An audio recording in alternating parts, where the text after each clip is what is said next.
Yesterday, Keyshawn made his MVP case for Nikola Jokic. I made mine for Shai Gilgeous-Alexander. Paul Pierce, your MVP is? I'm going with the Joker. And this is a tough one, but the public's not ready for Shai to get the MVP yet. You know, he hasn't had a lot of national televised games. He playing in OKC, and yes, he can make a case, but you know, familiarity with Joker, when I see him put 26 points, 12 rebounds, 9 assists, he's in the top 10 in every statistical category. I mean, he's been dominant. He's second in the league in triple-doubles. And, you know, it's just, I love Shai, and I love what he's done for OKC. They were, what, 9th, I think, 10th, I believe, last year. They've made the biggest jump for a team in 1 year. So I get it. And I understand it, and it's a great case for him. If he got it, would I be mad? Absolutely not. But I just think after that game, when I saw Joker do to the Minnesota Timberwolves against the quote-unquote defensive player of the year. Keyshawn wonders about that, but... you know, and Rudy Gobert. What did he give him, 41? Yeah, he scored 40, and he made it look like big brother versus little brother. It did. I agree. I mean, he shot 80%. From the field, and I was just like, whoa, hold on. That sealed it for me. You know, Shai, yeah, you can argue best record in the West, their record without him versus their record with him. And I wouldn't be mad. But Joker, to me, it just screams. His marquee games, he always showed up. You know what I'm saying? Like when he's playing against Anthony Davis or Draymond Green, and I see these video game numbers, I'm like, Jesus. Like, this top teams, like marquee games that we're watching on national television, he shows up. Now, we haven't seen that yet from Shai because he's not on national television, and it's hard for me to, like, say, okay, it's time for a new kid on the block to take home this award. So maybe next year, if he does the same thing, you can't deny it. But for me, this year, it's Joker. Yeah, as I said yesterday, it's not Joker fatigue yet. Joker fatigue will come after this season.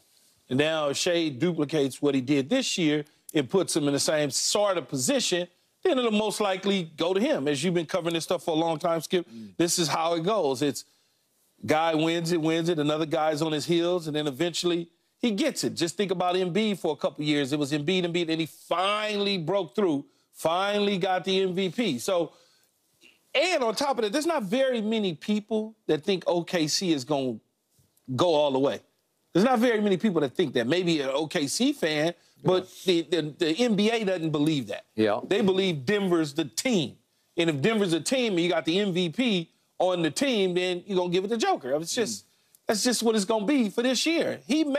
Look, does he deserve it? Yeah, he deserves it. But like Paul is saying, what have I watched?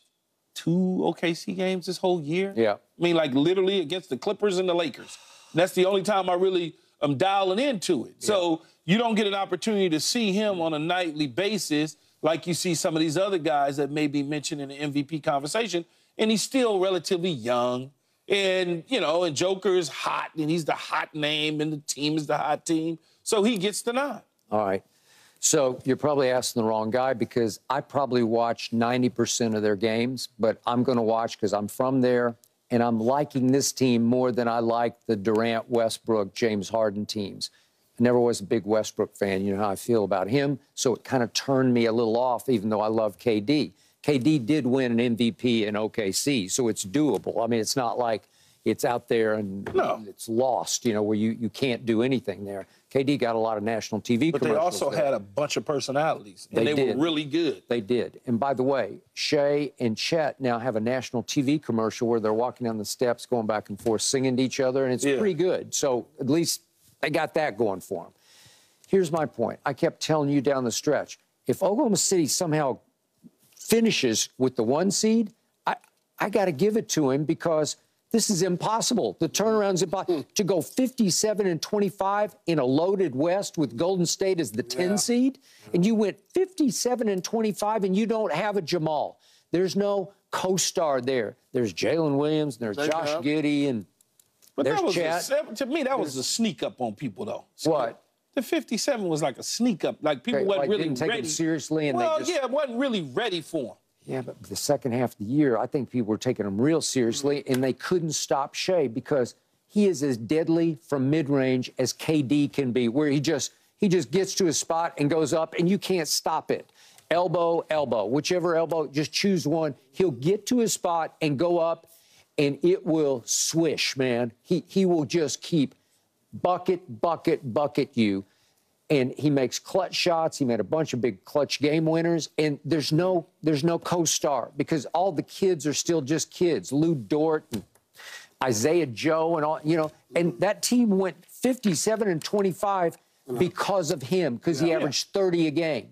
And Daigneault already got one Coach of the Year award from the Coaches Association. They already voted him because how can you not? I mean, with that kind of turnaround. But again, everything you say about Joker, I can't fight back on because you're right and you're right about Joker. All those things you say are true. It's just that his degree of difficulty was a little more than Joker's because they're the defending champs with Jamal. And I know Jamal wasn't there all year, but when I watch Michael Porter Jr. and Aaron Gordon and, you know, KCP, and I just say, that team is Christian Brown coming off the bench. It's just loaded. They're really good. They're going to be really hard for the Lakers to deal with because of all the above. Well, I don't know. Maybe Oklahoma City will be a victim of the first round. But if you want to talk about who was the most valuable player in the league, they're going nowhere without SGA, man. I mean, I don't think Denver's going anywhere without Joker. No, well, again, it's close, but But I think there's a bigger fall off if you take SGA out. Yeah. You know, I don't see them even as a playoff team. Well, I don't think, they wouldn't even make the play-in, I don't think. Right? And the same with, well, I think Denver will be a little better than them because of Jamal Murray. Look, it took one miracle loss where Joker lost to Wembanyama on whatever night that was, 2 nights, Friday night, you know, like it was a miracle because San Antonio's got nothing left. But they beat those guys when they had to. All right. Okay, up next, Lakers-Pelicans, who wins and what's the score?